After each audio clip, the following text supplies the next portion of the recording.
Hoje e amanhã, 11 e 12 de janeiro de 2024, começam as audiências no Tribunal Internacional de Justiça para debater a questão levada a cabo pela África do Sul, acusando Israel de ter cometido ou de estar cometendo genocídio contra a população palestina na faixa de Gaza. Israel é signatário dessa convenção. E é bom que já se diga, antes de mais nada, que o Tribunal Internacional de Justiça, o Corte de Haia, é diferente do Tribunal Penal Internacional, que foi muito falado recentemente, porque o Tribunal Penal Internacional condenou o Putin. Basicamente, a diferença é que o Tribunal Penal Internacional julga indivíduos e a Corte de Haia, o Tribunal Internacional de Justiça, julga estados. No caso, é o Estado de Israel. O julgamento em si ele pode demorar anos, mas há um significado político, simbólico, moral, muito importante em relação a isso.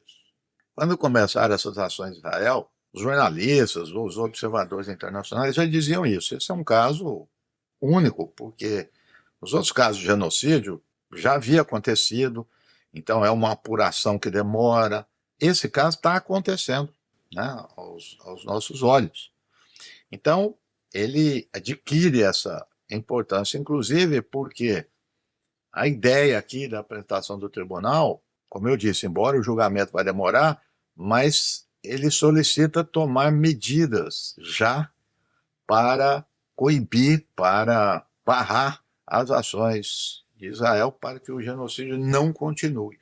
No meio do processo, não é depois de já acontecer. Então, isso é muito importante. O documento, segundo os especialistas de direito internacional, esse documento apresentado pela África do Sul tem uma parte, são 84 páginas, uma parte de descrição exaustiva de fatos, acontecimentos que foram divulgados pela mídia, de crimes, né, de massacre de crianças, de mulheres, de ataque a hospitais, né, uma série de ações que já estão conhecidas do público, mas eles muito bem articulado, né, com o direito internacional, porque a segunda parte é que relaciona esses fatos às intenções deliberadas de lideranças israelenses. Né? Há uma série de declarações que não são apenas declarações, mas declarações que se articulam com acontecimentos.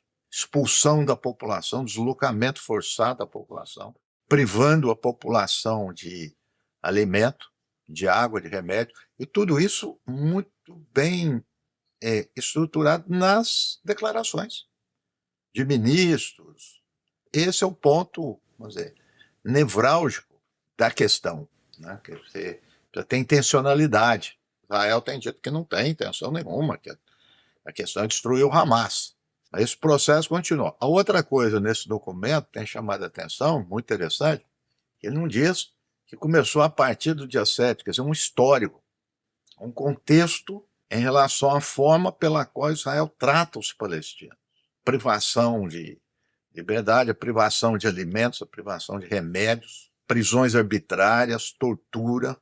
Então, desprezo do ser humano. Então, é um histórico, não é só agora. Então, é outro elemento importante nesse documento, nessa acusação que a África do Sul está levando a cabo contra Israel. Como eu disse no início da minha fala, é uma parte moral que nos remete para os princípios da legitimidade. E nisso, Israel pode arrastar os Estados Unidos. Quer dizer, os Estados Unidos já deu declarações contrárias à questão da África do Sul, dizendo que não tem fundamento a acusação.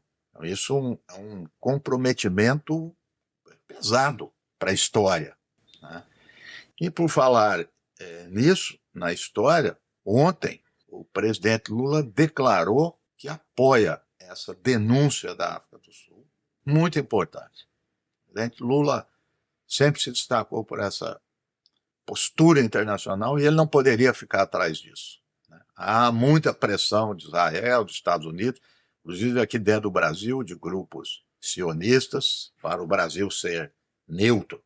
É claro que a gente sabe que se essa acusação da África do Sul fosse feita há um tempo atrás, com o governo Bolsonaro, a gente já sabe o que iria acontecer. O Brasil estaria ao lado de Israel e dos Estados Unidos. E levaria essa marca de ser cúmplice de genocídio.